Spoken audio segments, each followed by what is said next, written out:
जीवांजलि। जलन की भावना मन में आ जाती है किसी के प्रति ना चाहते हुए भी, उससे कैसे बचा जाए? कि भारत बहुत भाग्यवादी हो गया, उसे कर्म योगी बनाने की आवश्यकता है। तो चारों तरफ एक ऐसी स्थिति दिखाई देती है कि हम अपने मूल से दूर चले गए। हम कितने भी क्रोध में हों, अशांत हों, दुखी हों, परेशान हों, धीरे धीरे हमको अपना संतुलन बनाना पड़ता है।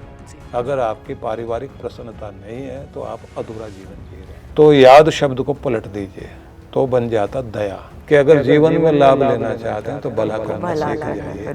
आहार विज्ञान अपने आप में एक बहुत बड़ी साइंस है।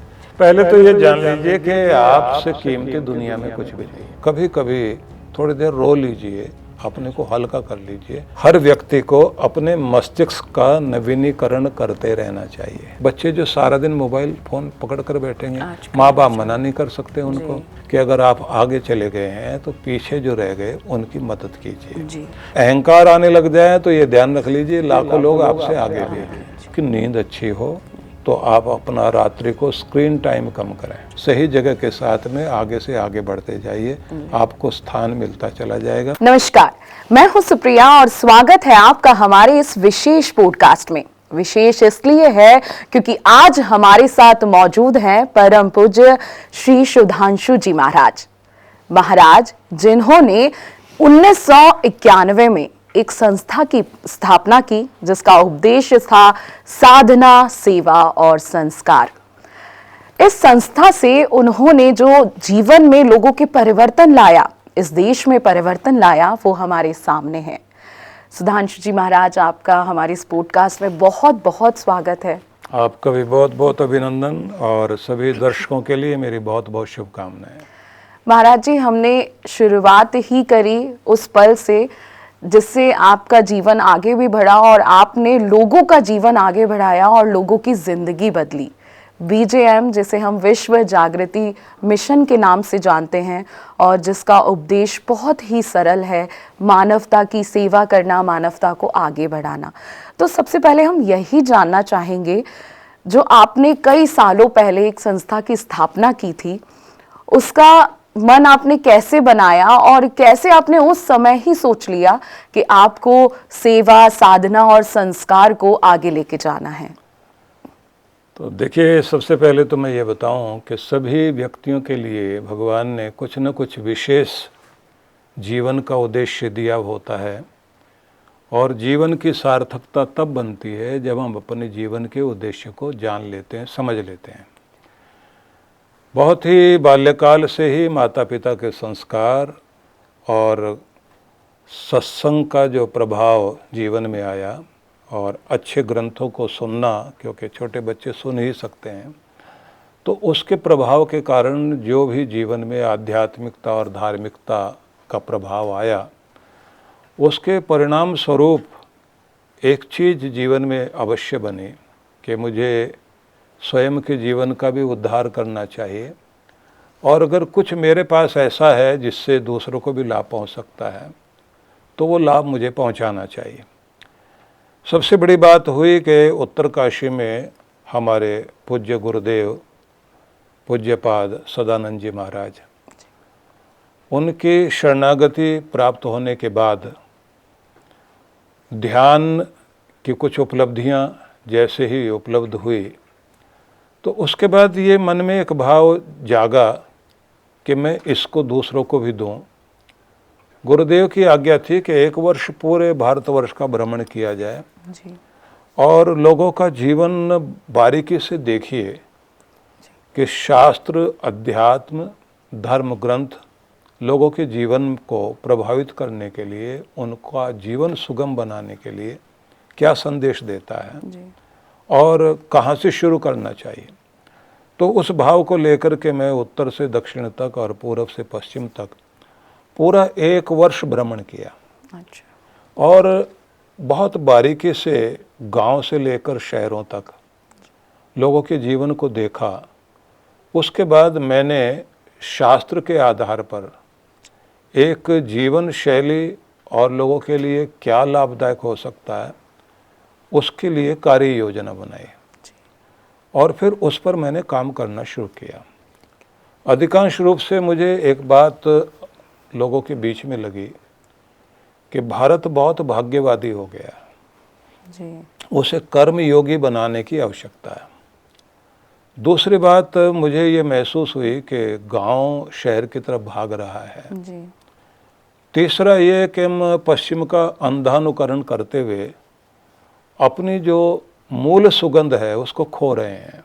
जी उसके बाद मुझे अनुभव हुआ कि वृद्ध लोग उपेक्षित होते होते अनाथों की जिंदगी जीने लगे हैं। हाँ जी उनके लिए कुछ काम होना चाहिए।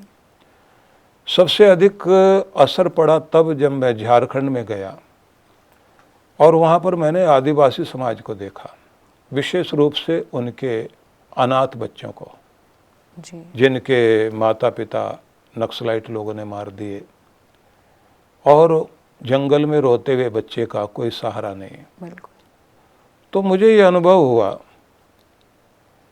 कि एक तरफ धर्म जागरण का कार्य होना चाहिए, संस्कार दिए जाने चाहिए, अध्यात्म लोगों तक पहुँचे, शास्त्र लोगों तक पहुँचे, लेकिन इसी के साथ साथ सेवा भी पहुँचनी चाहिए, सेवा की जागृति आए। तो उसको ध्यान में रखकर फिर एक ऐसा कार्यक्रम बनाया कि एक तरफ सत्संग चलें, जी दूसरे साथ साथ में साधनाएं चलें कि लोग जो आध्यात्मिक रूप से ऊपर उठें। तीसरी चीज़ होनी चाहिए कि मंदिर जो हैं हमारे, उनमें सामूहिक प्रार्थना और महाआरती लोग करें, सामुदायिक प्रार्थनाओं में लोग इकट्ठे हों, और मंदिरों का उपयोग भी समाज सेवा के रूप में होना चाहिए। आगे चलकर मैंने लगभग 24 मंदिर भी बनाए, पूरे देश में आश्रम भी बने। इसके साथ में एक और कार्य करने की भावना आई कि सेवा के क्षेत्र में कुछ प्रकल्प चलाए जाने चाहिए। अनाथ लोगों के लिए होना चाहिए, वृद्धों के लिए होना चाहिए, युवकों के लिए कुछ कार्य होना चाहिए, हॉस्पिटल बनने चाहिए, गौशालाएं होनी चाहिए। इसी के साथ में एक बात ये भी आई कि ये सब करते करते हम अनाथ बच्चों के लिए विशेष रूप से काम करें। और फिर मैंने देखा कि भारत का अध्यात्म, जिसकी जागृति लाने के लिए गुरुकुलों की बहुत आवश्यकता है। हाँ जी। तो फिर उस पर भी मैंने काम किया। और इसी तरह से एक और चीज़ मैंने देखी कि जो लावारिस बच्चे हैं या फिर जो कूड़ा कचरा बीनने वाले बच्चे हैं या भीख मांगने वाले बच्चे हैं, उनके लिए भी काम होना चाहिए। इस तरह से दो भागों में चीज़ें बट गई, सत्संग साधना, सेवा और सहानुभूति।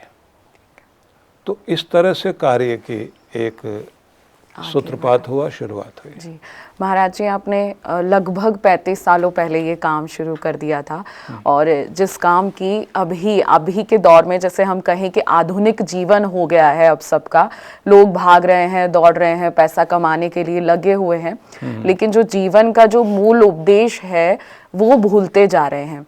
तो अभी का जो ज़माना चल रहा है, हालांकि 35 सालों पहले भी यही था, गांव थे, घर थे, लेकिन जैसे आपने कहा कि शहरीकरण होता जा रहा है, गांव छोड़ छोड़ के शहर में आ रहे हैं, लेकिन आधुनिक जीवन में जो पिछले का जो मूलभूत चीज़ें हैं वो भूलते जा रहे हैं, उनके लिए अभी आप क्या कर रहे हैं? देखिए, जैसे जैसे प्रगति और विकास के क्षेत्र में हम लोग आगे बढ़ेंगे तो सबसे अधिक हम लोग प्रकृति से दूर हो जाएंगे। हाँ जी।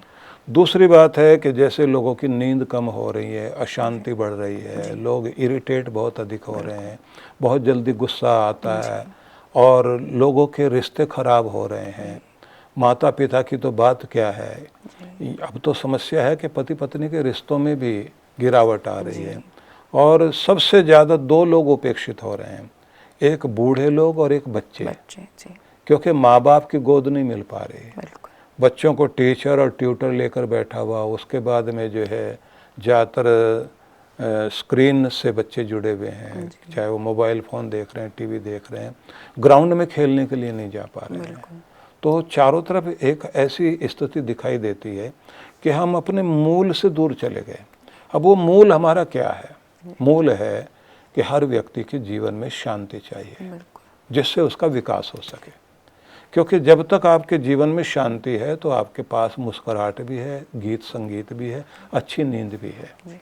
जैसे ही आपकी शांति गई चाहे परिवार में शांति भंग हो जाए, चाहे कार्य क्षेत्र में शांति भंग हो जाए, या फिर व्यक्ति की मानसिक स्थिति तनाव के कारण ऐसी हो जाए कि वो अशांत रहने लग जाए, तो उसका परिणाम ये हो जाएगा, उसके चेहरे की मुस्कुराहट चली जाएगी, उसकी प्रसन्नता गायब हो जाएगी, मिठास चली जाएगी, और वो बहुत अच्छे निर्णय नहीं ले पाएगा। अशांत मन नहीं निर्णय ले पाता।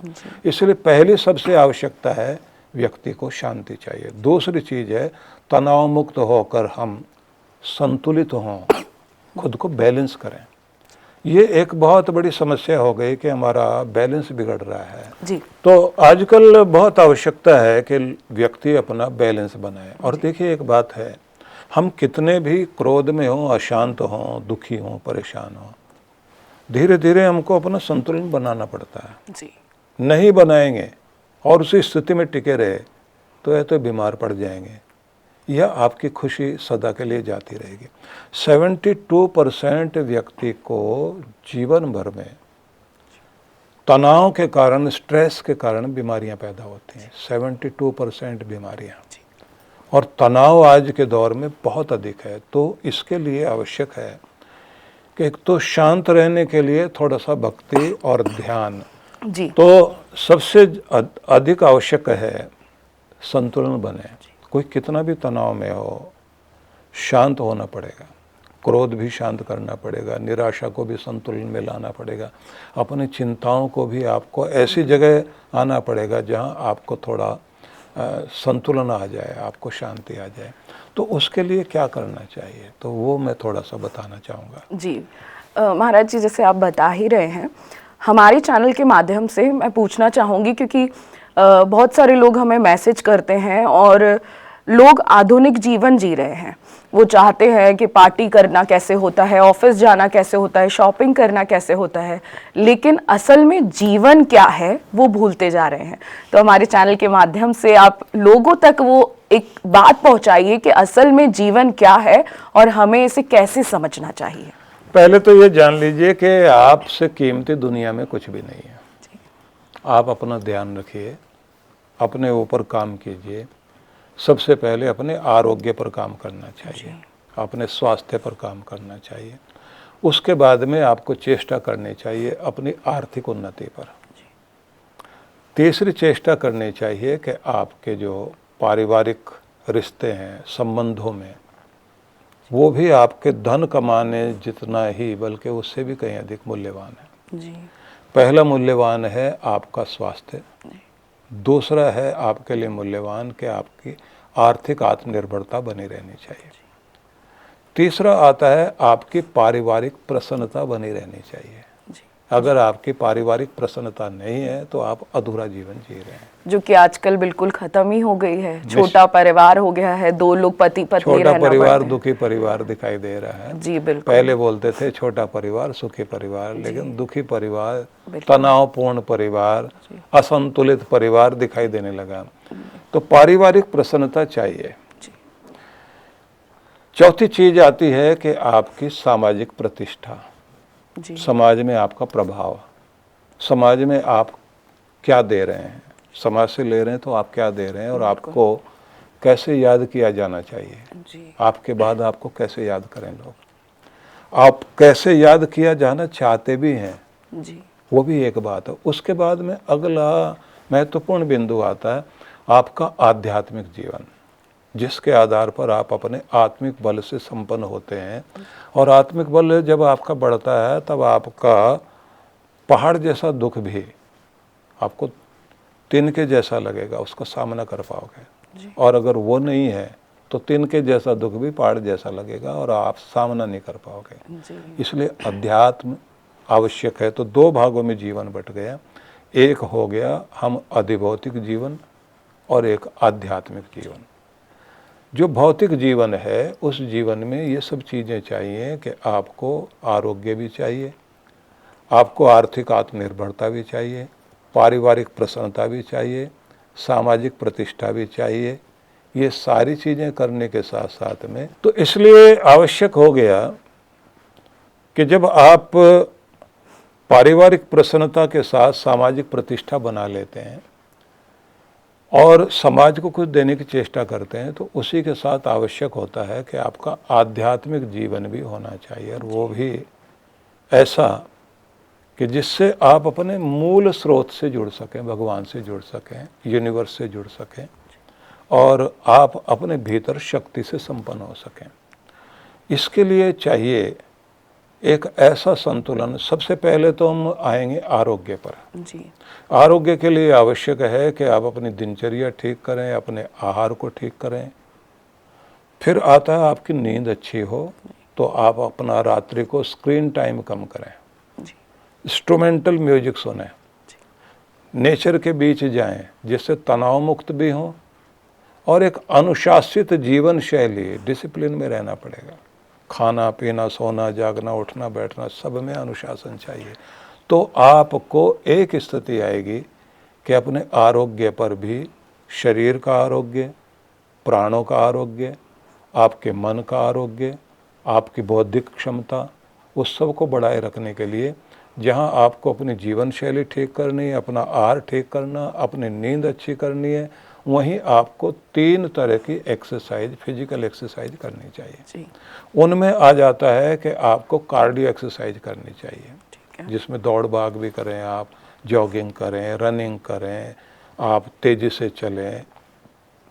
इसके बाद अगला आ जाता है कि आप स्ट्रेचिंग करें, योगासन। तो जब आप स्ट्रेचिंग करते हैं, योगासन करते हैं, तो उससे आपकी शरीर की स्थिति फ्लेक्सिबल बनी रहती है, लचीला शरीर बना रहता है, मांसपेशियां ठीक रहती हैं, और आपकी जो शरीर की विद्युत है, बायो इलेक्ट्रिसिटी, वो ठीक काम करेगी। उसके बाद में अगला आ जाता है प्राणायाम। तो इस तरह से तो शरीर ठीक रखना है। उसके बाद में अगली जो महत्वपूर्ण कड़ी आ जाती है, वो है प्राणायाम। प्राणायाम में ज़्यादातर लोग जानते हैं आजकल 2-3 प्राणायाम तो कर ही लेने चाहिए। उसमें आपका कपालभाति है, भस्त्रिका है, और अनुलोम विलोम प्राणायाम आप करते रहते हैं, तो उससे प्राणिक शक्ति आपकी मजबूत होगी। और बीच बीच में चेष्टा करनी चाहिए व्यक्ति को, मन को शांत करने के लिए थोड़ी देर के लिए ध्यान करें और प्रकृति के बीच में जाएं।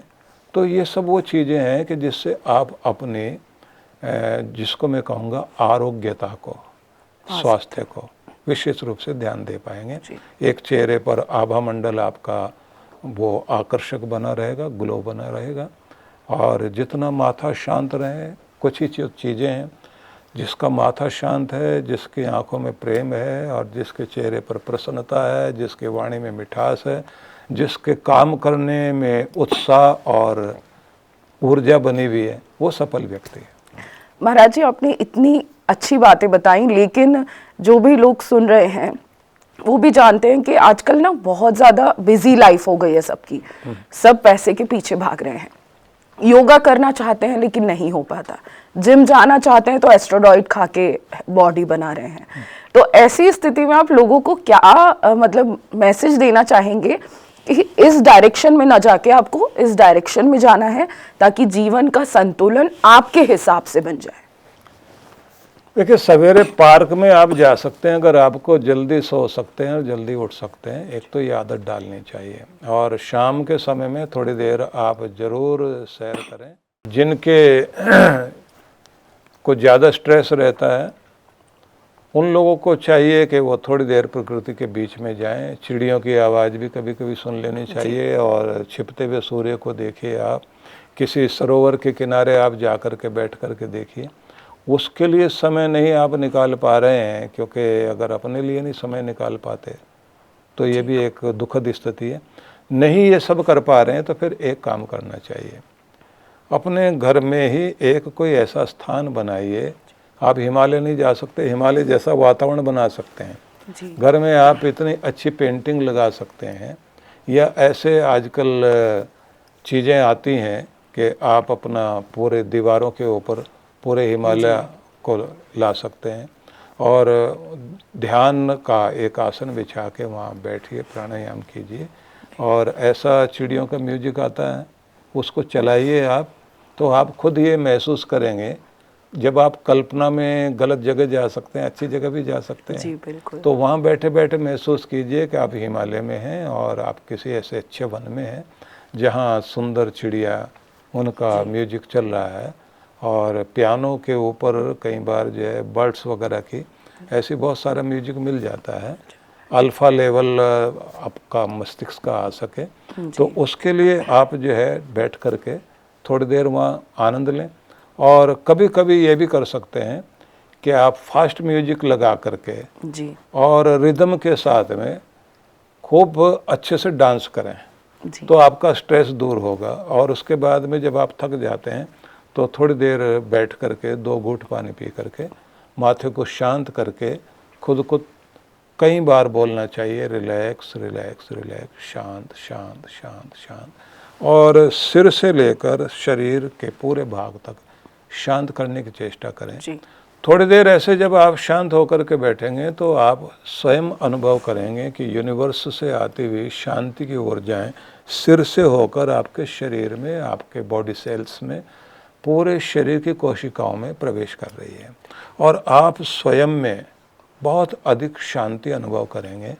और तब आप अनुभव करिए कि मेरे माथे पर शांति का चंद्रमा खिल रहा है जी और मैं बहुत प्रेम से भरपूर हो रहा हूँ, मेरे होठों पर मुस्कुराहट आ रही है और मैं आनंद में हूँ। इस तरह से थोड़ी देर आप बैठिए और फिर उसके बाद आप जाकर उठ कर के पानी के छींटे लगाएं, जी ताज़ी हवा में थोड़ी देर टहल के आएँ, तो आप खुद देखेंगे कि आप बहुत तनाव मुक्त हो जाएंगे। और ये ज़रूरी है। हर आदमी को लगता नहीं मुझे कोई तनाव नहीं है, मैं तो बिल्कुल ठीक हूँ, कोई ऐसी बात नहीं है। लेकिन जब आप अपने को शांत करेंगे, ध्यान में हम लोग एक विधि कराते हैं शिथिलीकरण की। अच्छा शिथिलीकरण में ये बहुत बड़ा कार्य करती है चीज़ कि अगर आप अपने सिर को पहले शांत करते हैं, जैसे शिव जी पर जल चढ़ाते हैं ना, ऐसे आप महसूस करें कि जैसे आप पानी डाल रहे हैं, सिर शांत हो रहा है, माथा शांत हो रहा है, आपकी गर्दन से लेके कंधे और पूरे शरीर तक ऊर्जा जा रही है शांति की। तो आप उस तरह से होकर के बैठें तो लाभ होगा। एक प्रक्रिया और मैं बता देता हूँ। वेगस जो आपकी नाड़ी है, तो यहाँ आसपास में इधर अगर आप थोड़ी देर के लिए उंगलियों से मसाज करते हैं और कानों को खींचते हैं और माथे को भी इस तरह से आप खिंचाव दे करके शांत करते हैं, लंबे गहरे सांस लेके छोड़ दें और 3 बार ओंकार का उच्चारण करते हुए यहाँ ध्यान टिकाएं और शांति अनुभव करें, आप बहुत जल्दी रिलैक्स होंगे और तनाव मुक्त हो जाएंगे। जी चेहरे पर एकदम ताजगी आ जाएगी और बिल्कुल ऐसा ही लगेगा जैसे वो सब्जी वाला पानी के छींटे मार कर ना सब्जी को ताज़ा करता रहता है। जी। तो आप भी अपने ऊपर शांति के छींटे देकर खुद को ताज़ा कर सकते हैं। जी तो ऐसी प्रक्रिया अपनाई जा सकती है। मतलब हम खुद से ही खुद को ठीक कर सकते हैं, बस निश्चित उसका रूप से। सही माध्यम होना चाहिए और थोड़ा सा टाइम हमें खुद के लिए भी लेना चाहिए, निकालना चाहिए समय अपने ऊपर। महाराज जी यहाँ ये बात आती है कि जैसे विश्व जागृति मिशन का उपदेश है सेवा साधना संस्कार, तो आजकल जो लोग हैं वो सेवा भूलते जा रहे हैं, साधना भूलते जा रहे हैं और कहीं ना कहीं संस्कारों की कमी भी आ रही है, जैसे कि आजकल जेन जी, अल्फा, ये सारी चीजें चलने लग गई हैं। तो सेवा के माध्यम से हम आज के लोगों को कैसे जागरूक करें कि हमें क्यों सेवा करनी चाहिए, क्योंकि देखिए आप भी जान रहे होंगे कि एकल परिवार आजकल हो गया है, जैसे कि मैंने पहले भी बोला, माँ बाप को कोई साथ नहीं रखना चाहता, कोई बुजुर्गों की सेवा करना नहीं चाहता, अनाथ आश्रमों में या वृद्ध आश्रमों में लोगों की संख्या बढ़ती ही जा रही है। तो कैसे जो सेवा की भावना है, जो आपकी संस्था का उपदेश है, वो लोगों तक पहुँचे? देखिए, मनुष्य जो है उसको मूलतः प्रेम चाहिए, संबंधों में भी, खुद के लिए भी। वो प्रेम चाहता भी है, प्रेम बांटना भी चाहता है। उसी तरह से जो लोग पिछड़ गए हैं, जो निर्धन हैं, जो दुखी हैं, जो दीन हैं, एक सभ्य समाज के लिए एक कर्तव्य बन जाता है कि अगर आप आगे चले गए हैं तो पीछे जो रह गए उनकी मदद कीजिए। जी क्योंकि जब आप दुनिया में आए तो आपको दिखाई दिया है कि आपके लिए सड़कें बनी हुई हैं, आपके लिए हॉस्पिटल बने हुए हैं, आपके लिए स्कूल बने हुए हैं, आपके लिए मनोरंजन के साधन बने हुए हैं, आपके लिए पेड़ लगाए हुए हैं, आपको सब तरह के साधन मिल गए हैं, किसी ने आपके लिए किए हैं। कोई आपके लिए पेड़ लगा के गया है, कोई आपके लिए हॉस्पिटल बना के गया, किसी ने आपके लिए सड़कें बनाई। अब आप भी एक अच्छे सभ्य इंसान हैं, आपका कर्तव्य भी बनता है एक अच्छा प्रगतिशील विकासशील देश हम और समाज लोगों को देकर जाएं। जी क्योंकि दुनिया में दो ही तरह के लोग हैं, एक वो जो इस धरती को नरक बना रहे हैं, एक वे लोग हैं जो धरती को स्वर्ग बना रहे हैं। जो नरक बना रहे हैं वो विध्वंसकारी लोग हैं, वो पहले अपने बारे में सोच रहे हैं, किसी और के बारे में नहीं, और हर एक को यूज कर लेना चाहते हैं स्वार्थ में, और यूज एंड थ्रो वाली प्रवृत्ति लोगों की है। तो ऐसे में जब कोई भी व्यक्ति धार्मिक होता है या एक अच्छा सच्चा इंसान होता है तो उसके अंदर एक बात आती है कि मैं खुद को आगे बढ़ाऊं लेकिन दूसरों के लिए भी कुछ कर सकता हूं। तो कभी कभी हम सब के साथ ऐसा होता है, चलते चलते अचानक गिर जाएं, चोट खा जाएं, या फिर कोई दैवी आपदा आ जाए, भूकंप आ जाए, सुनामी आ जाए, कहीं आग लग जाए, किसी का एक्सीडेंट हो जाए, कोई तो काम आता है ना आपके। जी दया मनुष्य के स्वभाव में वह गुण है जिसके कारण व्यक्ति धार्मिक होता है। दया धर्म का मूल है, पाप मूल अभिमान जो कहा जाता है। ठीक इसी तरह से जो राक्षसों में चीज़ है वो निर्दयी होना, बुरे आदमियों में जो सबसे बड़ी चीज़ है वो है निर्दयी होना, बेरहम होना। जानवरों में सबसे ज़्यादा जो चीज़ दिखाई देती है हैवानियत, वो निर्दयी होना। मनुष्य की मनुष्यता है दयालु होना। तो जब हम लोग दया से जुड़ते हैं जी वहीं हमारे जीवन में धर्म आता है और वहीं से पता लगता है एक अच्छे सच्चे मनुष्य का। इसलिए दुनिया भर में जहाँ जहाँ भी जो भी मत पंथ संप्रदाय रिलीजन मजहब हैं उनमें एक बात जरूर दिखाई देती है, कहीं ना कहीं इस बात पर बल दिया जाता है कि आप दयालु बनिए। जी एक अच्छे इंसान के लिए भी यही एक बात आती है कि आप दयालु बनिए। बिना दया के आपका काम नहीं चल सकता। अगर ये दया नहीं होगी तो किसी के बच्चे नहीं पलेंगे, कोई हॉस्पिटल नहीं चलेगा। अगर निर्दयी समाज सारा का सारा हो गया तो जीवन नहीं चल सकता। इसलिए जब दया आएगी तो सेवा भी आएगी। जी दया के कारण ही सेवा आती है। और हम लोग तो एक शब्द और बोलते हैं कि अगर आप चाहते हैं परमात्मा आपको याद करे तो याद शब्द को पलट दीजिए तो बन जाता दया। तो दया करना सीखिए तो भगवान आपको याद करता। अगर आप भगवान को याद करते हैं तो फिर आपके अंदर शब्द को उल्टें, आपके अंदर दया जरूर होगी। तो इसी तरह से अगर आप ये चाहते हैं आपको लाभ मिले तो लाभ शब्द को उलट दीजिए, बन जाएगा भला। अरे वाह। तो उसका मतलब है कि अगर जीवन में लाभ लेना चाहते हैं तो भला करना सीख जाइए। और इसी तरह से अगर आप चाहते हैं प्रभु आपको याद करें तो आप दया करना सीखिए, क्योंकि आपके मंदिर में जो आपको लाभ होगा उतना ही लाभ आपको इस बात से होगा कि आप दयालु बन जाएं। इसलिए बात को ध्यान में रख करके हम लोगों ने सेवा को महत्व दिया और सेवा के प्रकल्प शुरू किए। जी गुरुजी, यहाँ एक बात आती है कि आप लोग आजकल एंजाइटी डिप्रेशन इन सब का शिकार हो रहे हैं और लोग सोचते भी ज़्यादा हैं कि अरे हमने इतनी पढ़ाई कर ली लेकिन हमारी सैलरी इतनी है, हम उस लेवल पे नहीं बढ़ पाए। थोड़ी ईर्ष्या की भावना भी लोगों में आजकल ज़्यादा हो गई है। तो काफ़ी लोगों का हमारे पास प्रश्न आता है, काफ़ी मेल्स आते हैं कि पॉडकास्ट के जरिए आप ये सारी बातें पूछें। तो सब वही कि एंजाइटी और डिप्रेशन से लोग कैसे बाहर निकलें और जो एक जलन की भावना मन में आ जाती है किसी के प्रति ना चाहते हुए भी, उससे कैसे बचा जाए? सबसे पहले तो ये जान लीजिए कि तुलना करने से हम अपने आप को हीनता की भावना लेकर आते हैं। क्योंकि आप जहाँ भी हैं आपसे लाखों लोग पीछे हैं और अहंकार आने लग जाए तो ये ध्यान रख लीजिए लाखों लोग आपसे आगे भी हैं। आप जहाँ हैं ना आप गरीब हैं ना आप बहुत अमीर हैं, जहाँ हैं एक तो संतुष्ट रहना सीखिए, जो है जितना है पर्याप्त है, एक तो ये बात मानिए। दूसरा, आगे बढ़ने का रास्ता जितना भी दिखाई देता है उसमें बेधड़क आगे बढ़ने की कोशिश कीजिए। तीसरी बात ये ध्यान रखनी चाहिए कि आपको आपकी योग्यता लेकर जाएगी। कितनी भी कोशिश कर ले दुनिया, चालाकी कर ले, जी, सारे पत्ते मिलकर फूल को छिपा तो सकते हैं, खुशबू को नहीं छिपा सकते। बिल्कुल। अगर आपके अंदर दम है, आपके अंदर योग्यता है, आप काबिल हैं, तो आपकी खुशबू पहचानी जाएगी। जी, तो इसलिए अपने को योग्य बनाने पर ध्यान दीजिए।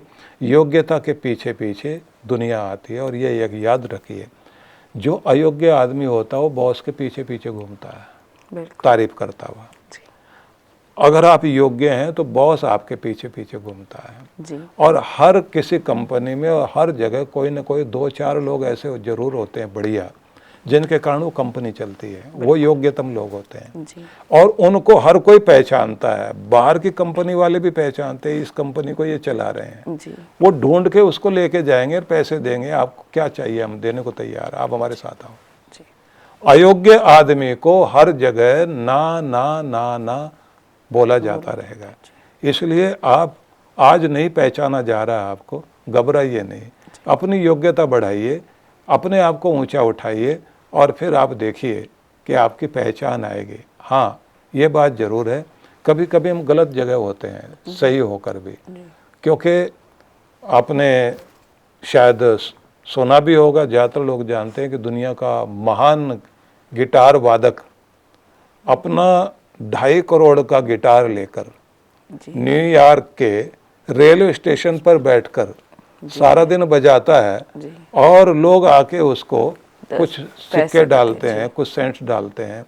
पूरे दिन में उसको जो है $65 इकट्ठे हुए जी, और 3 दिन के बाद उसका एक म्यूजिक कंसर्ट था, जी, जिसमें आप समझ लीजिए कि $200 का टिकट था जी, और 50,000 लोगों की भीड़ थी। बिल्कुल। तो अगर आप लायक हैं और गलत जगह बैठे हुए हैं, मैं इसको ऐसे कहना चाहूँगा कि दिया है, जी, दिए को उठा करके आप जो है कटोरी में रख दीजिए, उसका प्रकाश वहीं तक जाएगा। उसको थोड़ा सा ऊंचा उठा के रखिए, पूरे हॉल में उसकी रोशनी जाएगी। बिल्कुल। तो अपने आप को योग्य बनाना और सही जगह होना, जी, इसका जरूर ध्यान रखना चाहिए। तीसरी बात यह है कि सही जगह के चक्कर में रोज रोज जगह बदलते घूमोगे तो भी आपकी वैल्यू खत्म हो जाएगी। बिल्कुल। एक जगह रहते रहते आप अपनी वैल्यू बनाइए और उसके बाद में सही जगह ढूंढिए, सही जगह के साथ में आगे से आगे बढ़ते जाइए, आपको स्थान मिलता चला जाएगा। और कभी कभी तो ये भी होता है, एक ही जगह से काम करते करते आपको एक अच्छी पहचान मिलती है और आप एक से एक रैंक तक पहुंचते चले जाएंगे। पर इसमें फिर वही बात आएगी कि जैसे वो एक चाइनीज बम्बू के लिए, बांस के लिए कहा जाता है कि 2 साल में तो उसका एक अंकुर ही बाहर निकलता है, बिल्कुल। और फिर 40 दिनों में 80 फुट बढ़ जाता है। क्योंकि वो 2 साल में क्या कर रहा था, अपने आप को उसकी जड़ें बढ़ते बढ़ते बढ़ते बढ़ते इतनी दूर तक फैल गई जमीन के अंदर कि जिससे वो आंधियों का सामना कर सके। ऊंचे तो हम हो जाएंगे, ऊपर तो बढ़ जाएंगे, पर नीचे अगर आपकी मजबूती नहीं है, जड़ें नहीं है, आपकी आधार आपका ठीक नहीं है, तो आपको टूट कर गिरने में देर नहीं लगेगी। इसलिए ये जरूरी चीज़ है, अपनी जड़ें मजबूत की जाए योग्यता से। आपको जो है बोलने का ढंग, आपका काम करने का ढंग, क्योंकि सर्टिफिकेट से नौकरी मिल जाएगी, सर्टिफिकेट बढ़िया होगा नौकरी मिल जाएगी, व्यवहार खराब होगा नौकरी जाएगी। बिल्कुल। इसलिए अच्छा व्यवहार और हर दिन तनावों का हंसकर सामना करना, शांति संतुलन बना करके चलना, और कभी कभी मजाक के पात्र बनने के बाद भी बिना हिम्मत तोड़े आगे बढ़ना, जिसके पास है वो कामयाब होगा। यहाँ एक बात जो आपने डिप्रेशन की पूछी, हाँ जी, उस पर भी मैं कहना चाहूँगा। हम डिप्रेस हो जाते हैं कई बार, तो उस समय में अपने आप को जल्दी संभालना चाहिए। मोटिवेशनल कुछ ना कुछ आप जो है किसी का लेक्चर या कोई बुक जरूर पढ़ें जो प्रेरणा के स्रोत बने, और कभी कभी थोड़ी देर रो लीजिए, अपने को हल्का कर लीजिए, और उसके बाद में अपने छींटे लगा करके प्रार्थना करिए, और भगवान आपको निराश नहीं होने देंगे। फिर भी अगर किसी व्यक्ति को निराशा आ रही है तो हल्का फुल्का आप इस तरह की चीज़ें ले सकते हैं। जैसे जो लोग विटामिन सी की मात्रा ठीक मात्रा में लेते रहते हैं, उस तरह की चीज़ें लेते रहते हैं, या फिर जो लोग उनके शरीर में विटामिन B12 की कमी होती है, कुछ लोगों को मैग्नीशियम की कमी होती है, तो उस तरह से आप सप्लीमेंट्स का भी साथ ले सकते हैं। अच्छे डॉक्टर के साथ में अपना संपर्क कर लें, लेकिन खुद से हिम्मत करनी पड़ेगी कि आपको डिप्रेस नहीं होना। डिप्रेशन के लिए जो दवाइयाँ दी जाती हैं आमतौर से डॉक्टर लोग देते हैं, तो ज़्यादा नींद उसमें आने लग जाती है, और ऐसे जो डिप्रेशन वाले लोग होते हैं उनको आप लोग देखते हैं कि जिनका पुराना डिप्रेशन हो जाता है, सवेरे उठते ही उनको जो है निराशा आने लग जाती है, और कुछ लोग को सवेरे सवेरे ठीक लगता है, दोपहर बाद ऐसा होने लग जाता है। तो अपने अच्छे डॉक्टर से सलाह ले सकते हैं। सामान्य डिप्रेशन जो है उसमें तो आप अपनी एक्सरसाइज करें, सैर करने जाएं, सेरोटोनिन की मात्रा आपकी अच्छी बढ़ेगी, सवेरे सूर्य की धूप में आप जाएंगे, और सवेरे की धूप के साथ में अगर आप थोड़ा प्राणायाम भी करते हैं तो मेलाटोनिन की मात्रा भी आएगी, अच्छी नींद आपको आएगी, तो आप गुड फीलिंग आप अंदर महसूस करोगे, और जब फील गुड फैक्टर काम करता है तो निराशा अपने आप दूर होती है। तो सबको कोशिश करनी चाहिए कि अपने ऊपर हम काम कर सकें। जी, बहुत ही सरल शब्दों में आप बहुत सारी अच्छी चीज़ें समझा रहे हैं। तो जो भी दर्शकों के प्रश्न हैं मैं आपसे पूछ रही हूँ। एक और, कई बार हम बोलते हैं या कोई भी त्योहार आता है तो हम सबसे पहले लोगों को मना करते हैं कि भूलकर भी तामसिक भोजन का सेवन ना करें। तो वही प्रश्न है कि भोजन हमारे जीवन पर और हमारे ऊपर कितना असर डालता है। भोजन पेट भरने के लिए होता है, लेकिन सही भोजन, अच्छा भोजन करना कितना ज़रूरी है? देखिए, भोजनशाला में ही स्वास्थ्य बनता है और वहीं बिगड़ता भी है। और आहार विज्ञान अपने आप में एक बहुत बड़ी साइंस है। अगर इस पर हम लोग थोड़ी थोड़ी जानकारी, देखिए खाली समय में बेकार की चीज़ें हम देखने के बजाय अगर अपने अच्छे आहार के संबंध में, अच्छी डाइट के संबंध में थोड़ा सीख लें और सात्विक भोजन करने लग जाएं। आज तो पूरी दुनिया भर में इस पर काम हो रहा है।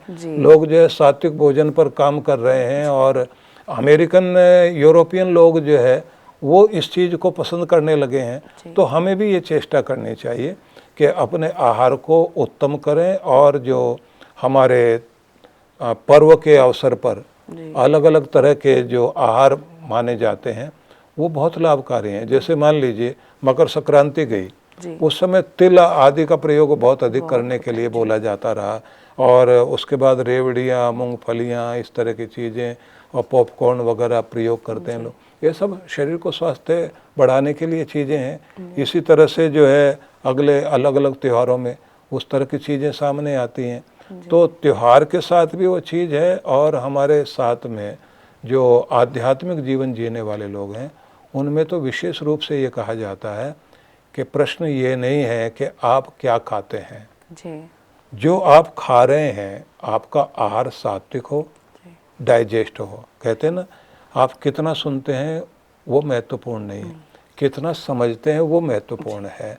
आप कितना कमाते हैं वो महत्वपूर्ण नहीं है, कितना आप बचाते हैं और उसका सही उपयोग करते हैं वो महत्वपूर्ण है। इसी तरह से आप बहुत सारी बातों को जानते हैं, वो जानना महत्वपूर्ण नहीं, कितना जानकारी का लाभ उठाते हैं वो महत्वपूर्ण है। ऐसे ये बात भी आती है कि आप कितना क्या क्या खाते हैं। प्रश्न आता है कि कितना उसको पचाकर आप अपना स्वास्थ्य बनाते हैं, वो महत्वपूर्ण है। तो इसलिए इस बात पर ध्यान दिया जाना चाहिए कि हम अपने उस आहार का प्रयोग करें कि भोजन हमारे लिए स्वास्थ्यप्रद हो सके, लाभ दे सके, हमारे लिए समस्या ना बने। मतलब स्वाद के लिए खाने में अगर आप लगेंगे तो सेहत जाएगी। स्वास्थ्य को ध्यान में रख कर के आप खाते हैं। कई सारी चीज़ें ऐसी हैं, अब जैसे लोग करेला, मेथी, आंवला सेवन करने से बचने की कोशिश करते हैं। बच्चे पालक से दूर भागते हैं, लेकिन ये आपके स्वास्थ्य के लिए बहुत लाभकारी हैं। और अगर आप अपने स्वाद को थोड़ा सा नियंत्रित कर लें, ऐसे सहजन बोलते हैं, मोरिंगा, हाँ जी, सहजन फल सैकड़ों लाभ देने वाली चीज़ है जी। भगवान ने यही आदमी की बुद्धिमत्ता पर विशेष रूप से परीक्षण करने के लिए अवसर दिया है कि एक तरफ स्वाद वाली चीज़ें हैं, एक तरफ स्वास्थ्य वाली चीज़ें जी। हैं, अब आप दोनों में से अंतर करिए और आप सोचिए स्वाद चाहते हैं या स्वास्थ्य चाहते हैं। तो जी। उस समय ये ध्यान देना पड़ेगा कि अगर कुछ चीज़ें स्वाद नहीं दे रही जी। लेकिन स्वास्थ्य दे रही हैं, स्वाद का आनंद थोड़ी देर के लिए है, जी। स्वास्थ्य का आनंद पूरी ज़िंदगी भर के लिए है, तो उतनी बुद्धिमत्ता का प्रयोग करना चाहिए। जी महाराज जी, जैसे मैं कई पॉडकास्ट करती हूँ, कई इंटरव्यू करती हूँ, इस इंडस्ट्री में मुझे 12 साल हो गए हैं। मैं जब भी किसी गुरु महाराज से मिलती हूँ तो ज्ञान का भंडार मिलता है उनसे, चाहे वो अध्यात्म पे प्रश्न पूछ लो, चाहे अपने आम जीवन पे प्रश्न पूछ लो, हर बात का उत्तर रहता है। और जबकि आप लोगों का जीवन बहुत सरल साधारण होता है, तो मेरा ये पर्सनल प्रश्न है कि इतने सारे जवाब और हर बातों का आपके पास उत्तर कहाँ से मिलता है आपको? देखिए, एक बात मैं अपने लिए कुछ नहीं कहूँगा, सबके लिए एक बात कहूँगा। हर व्यक्ति को अपने मस्तिष्क का नवीनीकरण करते रहना चाहिए। मस्तिष्क का नवीनीकरण तब होता है जब आप अच्छा पढ़ते हैं, अच्छा सुनते हैं, अच्छा जानने की कोशिश करते हैं और हर पल अपने को नया बनाने की कोशिश करते हैं। इस दुनिया में संगति करने के लिए बहुत दुनिया है। मैं कभी कभी ये महसूस करता हूँ कि दुनिया का जो बेस्ट ब्रेन है, क्या मैं उसकी संगति कर सकता हूँ? उसके लिए फिर मेरी कोशिश होती है कि संसार के बेहतरीन लोग, उनके जो विचार उनकी पुस्तकों में हैं, मैं जब उनकी पुस्तक देखता हूँ तो मुझे लगता है कि आज मैं उनके साथ बैठा हूँ और उनके साथ संवाद कर रहा हूँ। उससे भी ज़्यादा बड़ी चीज़ क्या होती है कि अगर आप अध्यात्म में गहराई तक उतरते हैं, ध्यान में जाते हैं। हमारे सदगुरु ने हमको कहा था कि अभी आप पढ़ेंगे, अभी आप जानेंगे, लेकिन एक समय ऐसा आएगा जब आप अपनी साधना के चरम तक पहुँचोगे तो आपको समाधि ही नहीं मिलेगी, समाधान भी मिलेगा। अच्छा। बहुत सारे उत्तर आपके भीतर ही मिलने शुरू हो जाएंगे। और जो हम लोग अपने मंत्रों में पढ़ते हैं, जैसे वेदों की बात करें तो वहाँ कहा गया मस्तिष्क के लिए, यस्मिन ऋचे साम यजुंसी यस्मिन प्रतिष्ठिता। ये आपका मन मस्तिष्क, इसमें सभी वेदों का ज्ञान, सभी शास्त्रों का ज्ञान परमात्मा कहते हैं मैंने पहले से तुम्हारे भीतर दिया है, बस उसे जगाना सीख जाओ। तो जब वो जागृत होता है, कहीं ना कहीं से तो हर आदमी को कुछ नए नए आइडियाज आते हैं, बिल्कुल, जो लाइब्रेरी से नहीं आएंगे, अचानक आते हैं।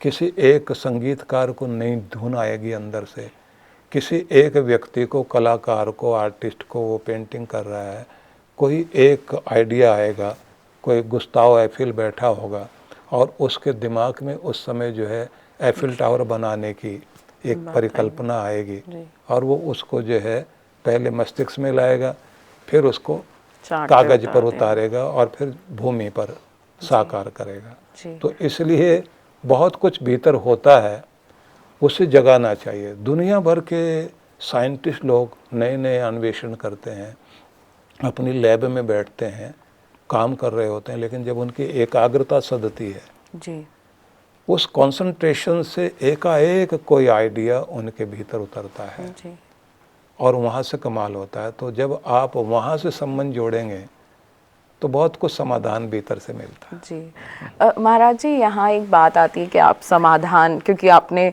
इतना जीवन व्यतीत किया है और इतना मतलब तपस्या, एक कह लें कि तपस्या भी की है आपने। गुरुकुल की जो परंपरा है, जैसे मैंने यहाँ भी देखा, आपके भी कई गुरुकुल हैं जहाँ बच्चे शिक्षा लेते हैं, लेकिन आजकल जो है कॉलेज का ज़माना हो गया है। पेरेंट्स चाहते हैं कि अच्छे से अच्छे, बड़े से बड़े कॉलेज में बच्चे पढ़ें। जो गुरुकुल की परंपरा है वो कम होती जा रही है। तो आप जो परिवार है, जो पेरेंट्स हैं, उन्हें क्या बोलना चाहेंगे? कैसे हम जागृत करें कि गुरुकुल की परंपरा को वापस लाया जाए, गुरुकुल में बच्चों को भेजा जाए? ये बहुत महत्वपूर्ण प्रश्न किया आपने। देखिए, क्या है, आधुनिक शिक्षा जितना भी हम उसमें आगे जा सकते हैं हमें जाना चाहिए, टेक्नोलॉजी में आगे जाना चाहिए, हमें इससे तो पीछे नहीं हटना चाहिए। लेकिन एक वातावरण वो भी मिलना चाहिए जिससे बच्चों का सर्वांगीण विकास हो सके। जी। वो गुरुकुल में होता है। अब उन गुरुकुलों की आवश्यकता है जिन गुरुकुलों में आधुनिकतम शिक्षा तो दी जाए, जी। लेकिन वातावरण जो है गुरुकुलीय हो जाए, जिसमें सवेरे उठ करके बच्चा थोड़ी देर प्रार्थना, थोड़ा योग प्राणायाम करे, कुछ देर शांत होकर मेडिटेट करके अपने आप को शक्ति से युक्त करे और उसको पौष्टिक आहार दिया जा सके। जी। क्योंकि घर में बच्चे आते हैं तो वो मनमानी मर्जी से बाहर का भोजन करना चाहते हैं। जी बिल्कुल। उनको आप नियंत्रण लगाइए कि भाई आपने टीवी नहीं देखना, थोड़ा कम देख लीजिए, थोड़ा कम मनोरंजन कीजिए। बच्चे जो सारा दिन मोबाइल फ़ोन पकड़ कर बैठेंगे, माँ बाप मना नहीं कर सकते उनको। जी। फिर वो किस दोस्त के साथ जा रहे हैं, जी। उनको कौन क्या सिखा रहा है। बुराई में एंट्री तो फ्री है, जी एग्जिट तो फ्री है नहीं। बिल्कुल। एक बार आप एंट्री तो ले लोगे, बाहर तो नहीं निकल पाओगे। फिर कौन आपके बच्चों को नशा सिखा रहा है, कौन आपके बच्चों को बरगला रहा है, कौन आपको एडिक्शन में ला रहा है, जी। कौन कैसा भोजन करा रहा है। अच्छा, घर में बच्चे मनमानी करने की कोशिश करते हैं, जहाँ सारे बच्चे ही एक अच्छा भोजन कर रहे हों तो दूसरा आदमी उनको देख देख करके वो भी खाएगा, जी। घर में जो है वो झगड़ा करेगा। तो आप ये समझ लीजिए कि गुरुकुल में ही बच्चों को एक अच्छा भोजन, अच्छा स्वास्थ्य, अच्छा वातावरण, अच्छे संस्कार, पूर्ण रूप से भारतीय, माता पिता का सम्मान करने वाला, राष्ट्र के प्रति वफादार और शुरुआत से ही जी। आत्मनिर्भर बनने की भावना, अपने बड़ों के मान करने से भी ज़्यादा वो अपनी ज़िंदगी को मान देने वाला बनेगा, पर्यावरण प्रेमी होगा, जीव जंतुओं के प्रति प्रेम करने वाला बनेगा। उससे भी ज़्यादा एक और चीज़ है, बहुत सारे बच्चों में अनायास ही एक फोबिया होता है। कोई कीड़े मकोड़े से डरते हैं, कोई आग से डरते हैं, कोई ऊंचाई से डरते हैं, कोई भीड़ से डरते हैं, कोई संकोची होते हैं। गुरुकुल की स्थिति ऐसी है कि जब प्रकृति के बीच में आप रहते हैं तो सारे डर निकलते हैं। अच्छा। अगली और कमाल की बात है बच्चे के अंदर की लीडरशिप क्वालिटी। अच्छा। वहाँ बोला जाएगा कि आप सब बच्चों को आप आज संबोधित करोगे, अच्छा। आप गाइड करोगे, जी। आज के सेनापति आप हैं, जी। आज के टीचर आप हैं, आज आप मॉनिटर बन के काम करोगे। तो उन बच्चों के अंदर उस चीज़ को भी लाया जाता है। फिर साथ साथ में बच्चों से कोशिश करते हैं कि मनोरंजन के नाम पर आप अपनी कोई ऐसी हॉबी चुनिए। कोई म्यूजिक में चला जाता है, अच्छा। कोई आर्ट ड्राइंग वगैरह करने में रुचि लेने लग जाता है। तो वो एक क्रिएटिव व्यक्ति हो जाता है, रचनात्मक व्यक्ति बन जाता है। उस मनोरंजन तो देखिए, हमारे एपीजे अब्दुल कलाम साहब थे, बिल्कुल। तो वो इतने बड़े साइंटिस्ट और इतने बड़े राष्ट्रपति भी रहे, लेकिन अपना मनोरंजन, लिखना भी, पढ़ना भी, संगीत भी, सब में रुचि थी। तो मनोरंजन, मुझे एक शब्द याद आता है, विनोबा भावे इतने बड़े संत हुए हैं, तो उनसे किसी ने पूछ लिया कि आप जो इस समय पेड़ पौधों के बीच में अपनी एक छोटी सी खुरपी लेकर के और घास कबाड़ हटा रहे हैं, सारा दिन बिजी रहते, मनोरंजन का समय नहीं आपके पास में, अपने लिए समय निकालिए। तो वो हंसते हुए बोले, मैं मनोरंजन ही कर रहा हूँ। अच्छा। मनोरंजन अपने आप में अलग से काम नहीं है। हाँ जी। अपने काम में अगर मनोरंजन कर सकते हैं आप, तो आप खुश रहेंगे। नहीं तो कहीं आप मजदूरी कर रहे होंगे, कहीं थोड़ी देर के लिए आप टाइम जो है टाइम किल कर रहे होंगे जी। कुछ तो ना टाइम किल करो और न जो है मजदूर बन करके मजबूर बनकर जियो। जी। आनंद मनाते हुए काम करना सीख जाएं तो आपका विकास होता है। तो गुरुकुल में ये सब चीज़ें हैं, इसलिए वो गुरुकुल परंपरा फिर से लाने की आवश्यकता है। जहाँ कोई चंद्रगुप्त चाणक्य के साथ खड़ा हो, बिल्कुल। कहीं कोई संदीपनी के आश्रम में कोई कृष्ण खड़ा हो, कहीं वशिष्ठ ऋषि के आश्रम में कोई राम जी, भारत देश का एक राजकुमार, और फिर ऐसा राजा बन जाए कि गांधी जी को भी बोलना पड़ा कि राम राज्य आना चाहिए। जी बिल्कुल, और राम राज्य आना चाहिए, और उसके लिए लेकिन हमें गुरुकुल की ओर बढ़ना गुरु पड़ेगा। और गुरुकुल जी। और जैसे मैं वही इस बात को और आगे बढ़ाऊंगी कि लोगों का ये मानना है कि गुरुकुल में जाके बच्चा कोई महाराज बन जाएगा, गुरु बन जाएगा या पंडित बन जाएगा, तो वो लोगों का जो मिथ है वो भी आप दूर कर दीजिए। देखिए, दो तरह के गुरुकुल हैं, हम लोग भी स्थापना कर रहे हैं। एक हमारा है स्वर्ण भूमि गुरुकुलम जी। स्वर्ण भूमि गुरुकुलम में हम लोग कोशिश कर रहे हैं कि जो मॉडर्न एजुकेशन है जी। वो हम बच्चों को दें, वातावरण गुरुकुल का दें। दूसरे प्राचीन विद्या का, अध्यात्म का ज्ञान देने के लिए वो वाले गुरुकुल हैं जिनमें हम लोग जो है शास्त्र पढ़ाते हैं और उस तरह से उन बच्चों को ट्रेंड करते हैं। लेकिन वहाँ पर भी हमारी चेष्टा यही है कि न्यू टेक्नोलॉजी को भी लेकर के आएँ, उनको भाषा भी सिखाएं, उनको जो है हर क्षेत्र में सफल हो सके, तो वहाँ भी हम लोग चेष्टा करते हैं। दोनों में थोड़ा सा अंतर है। एक तो समझ लीजिए कि जो मॉडर्न एजुकेशन है, आधुनिकतम शिक्षा है, उसके साथ में गुरुकुलीय वातावरण, उसके लिए स्वर्ण भूमि गुरुकुलम। और एक हमारे हैं गुरुकुल जो प्राचीन विद्या के आधार पर चल रहे हैं, लेकिन उसमें भी हम लोग आधुनिकता का समावेश कर रहे हैं। कहीं पर भी कोई बच्चा ऐसा नहीं, जैसे हमारे प्राचीन गुरुकुल हैं उसमें भी बहुत सारे बच्चे जो है एंकर भी बने, अच्छा, टीचर बने, अरे मिलिट्री में भी गए, बहुत अच्छे बिजनेसमैन भी बन गए। कुछ बच्चे ऐसे भी हैं कि जो ज्योतिषाचार्य भी, धर्माचार्य भी हैं, पुजारी भी हैं। अलग अलग क्षेत्रों में 13 तरह के अलग अलग विभागों में बच्चे गए हैं। अच्छा। तो ऐसा कोई वो नहीं है कि ये जो मिथ है वो निकालना पड़ेगा। गुरुकुल हमें संस्कार भी सिखाता है और आधुनिक जीवन का सार भी, हम इसे ऐसा समझ सकते हैं। बिल्कुल, संस्कार भी, संस्कृति भी और जीवन का उद्देश्य भी जहाँ मिलता है। और सबसे बड़ी चीज़ है कि एक बेहतरीन जीवन जीने का जहाँ से व्यक्ति को मंत्र मिलता है, जीवन का आदर्श मिलता है, वो गुरुकुल है। और उस परंपरा में हमें आना पड़ेगा, क्योंकि जो सारा दिन जो है बच्चे वो स्कूल से घर में आकर के, माँ बाप तो ये सोचते हैं भाई हमारे पास भी हैं बच्चे और बहुत अच्छा विकास हो रहा है, वो विकास हो नहीं पाता, क्योंकि वो वीडियो गेम खेलेंगे। उससे भी ज़्यादा जो है ऐसी ऐप एप्लीकेशन आ गई हैं, ऐसे गेम्स आ गए हैं जो आप देखते हैं कि ऐसी घटना घट गई कि 3 बहनें एक साथ जंप लगा करके आत्महत्या कर गई। और कहाँ कोई बच्चा जो है वो गन उठाकर किसी को मार दे, और फांसी खेलते खेलते और एक बच्चे को फांसी पर चढ़ा गया, या फिर ऐसे विकृत हो गए कि कुल्हाड़ी लेकर अपनी माँ को ही मार दिया।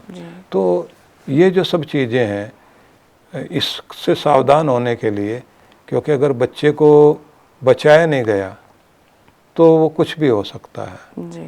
तो आतंकवादी भी बन जाते हैं बच्चे। और मैं एक ख़ास बात और कहना चाहूँगा जिस पे सोचना चाहिए। कुछ लोग आधुनिकतम शिक्षा प्राप्त कर गए, डॉक्टर थे, इंजीनियर थे, प्रोफेसर थे, इंजीनियर से लेकर के जिसको हम कहेंगे साइंटिस्ट टाइप के भी लोग थे, और बड़े खतरनाक आतंकवादी भी थे वो। बिल्कुल। तो क्यों बन गए? क्योंकि वहाँ उनको मॉरल एजुकेशन नहीं दी गई, संस्कार नहीं दिए गए, परंपरा नहीं दी गई। इसलिए गुरुकुल जरूरी है। जी बिल्कुल सही। और समय सीमा है, नहीं तो ये बात खत्म ना हो, ऐसी हमारी आशा है। अंत में मैं आपसे पूछना चाहूँगी महाराज जी कि हमारे चैनल के माध्यम से लोगों को ये बता दीजिए कि सरल जीवन और उच्च जीवन कैसे जिया जाए, और जो विश्व जागृति मिशन है उससे कैसे जुड़ा जाए और क्यों जुड़ा जाए। देखिए, सबसे पहले तो ये ध्यान रख लीजिए, आपकी सरलता में आपका आनंद छिपा हुआ है, और जितने जितने आप कृत्रिम होते जाएंगे, बनावटी होते जाएंगे, उतने उतने अशांत होते चले जाएंगे। बनावट, नकलीपन आपके लिए व्याकुलता लाता है। थोड़ा सा सरल बन करके देखिए, आप अपने आनंद से जुड़ेंगे। और जितने बड़े बड़े आप होते चले जाओगे ना, तो बड़े आदमी का गुण ही ये होता है कि वो ज़्यादा विनम्र और ज़्यादा सरल होता है। और जिसके अंदर ओछापन है, छोटापन है, जो है ही कुछ नहीं, वो ज़्यादा दिखावट और बनावट में रहेगा। तो इसलिए सरलता जीवन में आनंद देती है और सरल रहें तो अच्छा है। दूसरी बात है कि विश्व जागृति मिशन सेवा के बहुत सारे कार्य करता है, अध्यात्म की तरफ आपको लेकर चलता है और हमारे यहाँ एक वरदान विद्या सिखाई जाती है। अच्छा। जिसमें आप अपने ब्रह्मांड से जुड़ करके अपने मनोकामनाओं को पूर्ण करने के लिए और जीवन को सफल बनाने के लिए अपने ऊपर कुछ प्रयोग करते हैं। अच्छा। और परमात्मा से जुड़ते हैं। और हम लोग तपस्या करना भी सिखाते हैं। चांद्रायण तप के लिए हम लोग पहाड़ों में लेकर जाते हैं, हिमाचल प्रदेश में, तो उसमें भी व्यक्ति पहुंच सकता है। और एक चीज़ और हम लोगों के यहाँ चलती है कि कोई व्यक्ति अपने जीवन में अधिक सफल होना चाहता है तो उसे क्या करना चाहिए, तो वो सब चीज़ें भी हम लोग बताते हैं। तो कैसे भी आप लोग सीधे सीधे जुड़ सकते हैं। और 10-10, 12-12 मिनट के मेरे वो भी संदेश हैं जो मैंने युवाओं के लिए रखे हैं। तो उसमें आप जागो विद सुधांशु जी महाराज के नाम से आप सीधा जुड़ सकते हैं। और मैं अधिकांश सभी के लिए उपलब्ध रहता हूँ, कोई भी आए, और बड़े सरल ढंग से ही रहता हूँ, कहीं भी किसी से कैसे भी मिल सकता हूँ। मेरे यहाँ जो है कोई बहुत ज़्यादा रुकावट और बनावट नहीं है, तो आप सबका स्वागत है। जी महाराज जी, मनाली में आपका एक इंटरनेशनल योगा सेंटर है, उसमें आप जो भी अलग अलग योगा और ध्यान कराते हैं उसमें क्या विशेष है, लोगों को वहाँ कैसे और क्यों जुड़ना चाहिए? व्यास नदी के तट पर मनाली से 20 किलोमीटर पहले और कुल्लू से 20 किलोमीटर आगे एक स्थान है जो 14 स्नो पीक के बीच में है। साधना धाम आश्रम। वहाँ पर हम लोग प्रत्येक वर्ष ध्यान का एक कार्यक्रम चलाते हैं। उसी में एक विशेष कार्यक्रम होता है चांद्रायण तप। तो चांद्रायण तप जो है उसमें व्यक्ति के ऊपर प्रयोग होते हैं कि आप अपने जीवन में जो भी कुछ प्राप्त करना चाहते हैं वो कैसे प्राप्त कर सकते हैं, जीवन के बाद आपको कैसे याद किया जाए उसके लिए आप क्या काम कर सकते हैं, और आपके जीवन में आध्यात्मिक प्रगति उच्च शिखर तक आप पहुंचा सकें अपने आप को, उसके लिए आपको क्या करना है। उसी के साथ में एक चीज़ होती है कि तपस्या के आधार पर व्यक्ति अपना अगला जन्म भी सुधार सके, तो उसके लिए क्या किया जाना चाहिए। और ये इतना सहज होता है, सरल ढंग से होता है कि प्रत्येक व्यक्ति उसमें शामिल हो सकता है। इसमें सबसे बड़ी खासियत ये रहती है कि हमारे आयुर्वेद के और एलोपैथी के डॉक्टर भी साथ में होते हैं, जो व्यक्ति के आहार पर भी ध्यान देते हैं और उसको समय समय पर ऐसी चीज़ों के विषय में भी बताते हैं, शरीर से भी स्वस्थ रहे, मन से भी स्वस्थ रहे, आत्मिक रूप से भी व्यक्ति अपनी प्रगति कर सके। और एक हम लोग डिवाइन ब्लिस मेडिटेशन साथ साथ कराते हैं। उसी में एक चीज़ आती है कि आप वॉकिंग मेडिटेशन भी कर सकते हैं। अच्छा। चलते हुए, घूमते हुए मेडिटेशन करें। आप यूनिवर्स से कैसे जुड़े रह सकते हैं। और फिर एक चीज़ ये है कि हम लोग सिखाते हैं कि आप अपना रोल कैसे बदल सकते हैं, कि कर्मों के कारण आज आपको गरीबी का, दुखी का, पीड़ित इंसान का रोल मिल गया, लेकिन एक राजकुमार की तरह से आप जीना चाहते हैं, क्या करोगे उसके लिए, और अगला जन्म आपको बेहतरीन जीवन मिल सके। तो हर आदमी अपना स्वर्ग यहीं से लेकर के जाता है, उसी आधार पे उसको स्वर्ग मिलता है। उसके लिए क्या करना चाहिए, तो एक बहुत अच्छा प्रयोग होता है।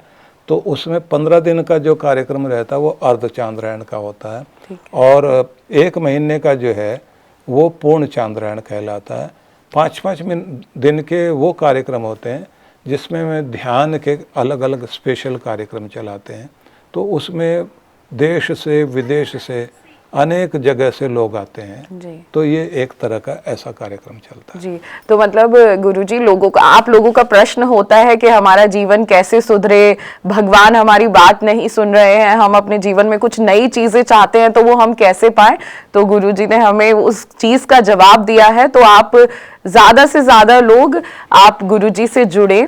अगर कोई लोग आपसे जुड़ना चाहते हैं, कुछ क्वेरीज करना चाहते हैं, तो कहाँ इन सब चीज़ों से जुड़ सकते हैं? हमारा एक नंबर है, उस पर आप कोई भी फ़ोन कर सकते हैं जी। तो हम नंबर नीचे फ्लैश कर देंगे, डिस्क्रिप्शन में आपको नंबर मिल जाएगा, क्योंकि अगर ऐसी चीज़ कोई मिल जाए जिससे हम चलते चलते भी ध्यान कर सकें और अपने जीवन को सरल बना सकें, उससे सरल क्या हो सकता है? वर्ष में एक और भी कार्यक्रम हम लोग स्पेशल करते हैं, वो होता तीर्थ ध्यान जी। तो तीर्थों में लेकर के जाते हैं कि कोई भी व्यक्ति जो है हम लोगों के साथ चले और तीर्थ में जा कर के, जैसे हम लोग केदारनाथ, बद्रीनाथ लेकर गए, हरिद्वार लेकर के गए, अयोध्या लेकर के गए, वृंदावन में लेकर गए, द्वारिका में लेकर के गए, और वहाँ बैठते ही हम लोग सबसे पहले ये कहते हैं आप किस भूमि में हैं।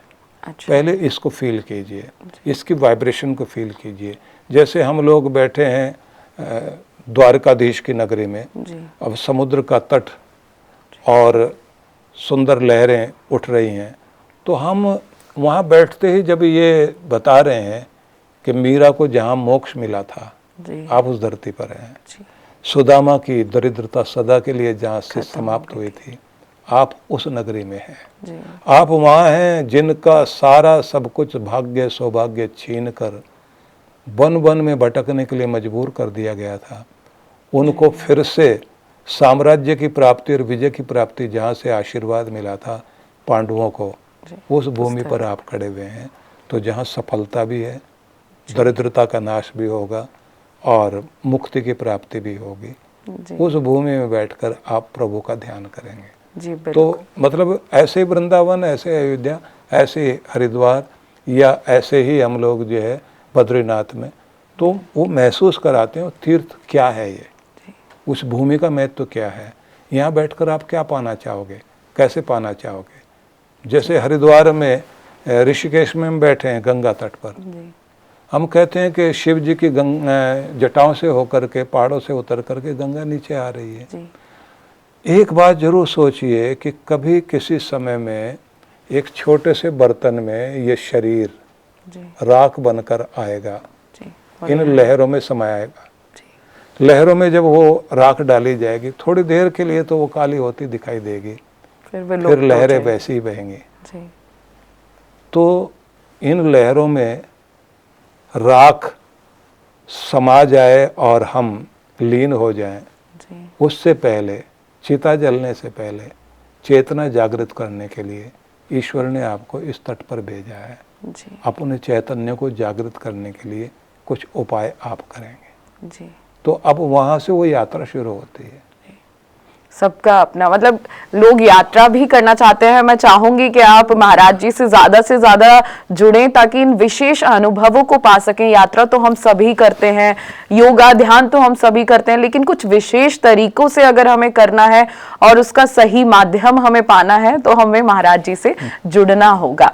बिल्कुल महाराज जी, आपने हमें आज समय दिया और इतनी सरल शब्दों में इतनी अच्छी बातें समझाई, और हमारे चैनल का माध्यम बस यही है कि हम आप जैसी बड़ी बड़ी हस्तियों से मिलें और धर्म, संस्कृति, संस्कार के माध्यम से लोगों के जीवन को सरल कर सकें।